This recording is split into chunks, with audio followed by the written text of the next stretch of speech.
કંકાસથી કંટાળી ગયેલો અંજન શું વિચારે છે? ઉત્તર કંકાસથી કંટાળી ગયેલો અંજન વિચારે છે કે તે હસતો નથી એટલે માં રડ્યા કરે છે, તે બોલતો નથી એટલે બહેન ગમગીન બને છે, પણ તે શું કરે? તેનો આનંદ મરી ગયો છે, જાણે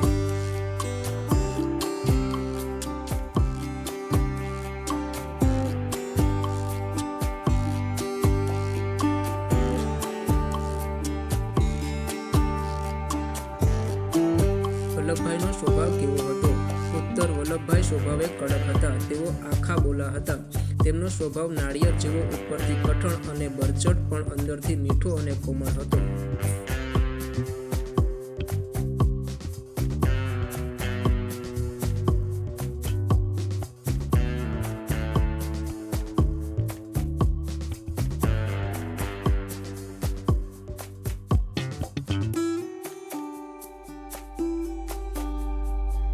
જગમોહનદાસના કુટુંબમાં કુલ કેટલા સભ્યો હતા? ક્યાં ક્યાં? ઉત્તર જગમોહનદાસના કુટુંબમાં કુલ 8 સભ્યો હતા.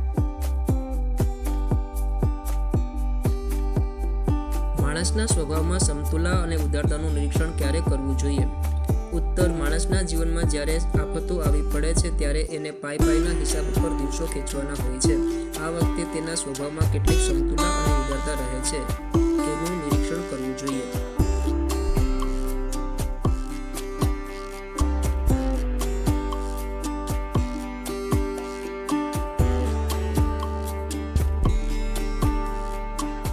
સાંઢને નાથવા અંગે લોકોના મનમાં શું ભય હતો? ઉત્તર સાંઢને નાથવા અંગે લોકોના મનમાં ભય હતો કે સાંઢને નાથવા જનારને તોફાની સાંઢ મારી નાખશે. જાનવરની જાતનો શો ભરોસો? રવિન્દ્રનાથ ટાગોરે માતૃભાષાનો મહિમા જણાવતા શું કહે છે? ઉત્તર રવિન્દ્રનાથ ટાગોર માતૃભાષાનો મહિમા જણાવતા કહે છે કે માતૃભાષા તો માતાનું ધાવણ છે અને બાળકને માનું દૂધ જ વધારે વિકસાવે છે, મજબૂત બનાવે છે. પ્રશ્ન 1 નીચેના પ્રશ્નોના 2 વાક્યોમાં ઉત્તર લખો. અકસ્માત અંગે રેલવેનો કયો કાયદો છે? ઉત્તર અકસ્માત અંગે રેલવેનો એવો કાયદો છે જ્યારે અકસ્માત થાય ત્યારે સ્ટેશન માસ્તરે પોતાનાથી મોટા ઉપરી અમલદારને તાર કરીને તરત અકસ્માતના ખબર આપવા. બાબુ સાથે મનુએ 3 કેળા કેવી રીતે વેચીને ખાધા? ઉત્તર મનુએ સૌથી પહેલા 1 કેળું પોતે ખાધું, પછી બાકીના 2 કેળામાંથી 1 બાબુને આપ્યું અને બીજું પોતે ખાધું.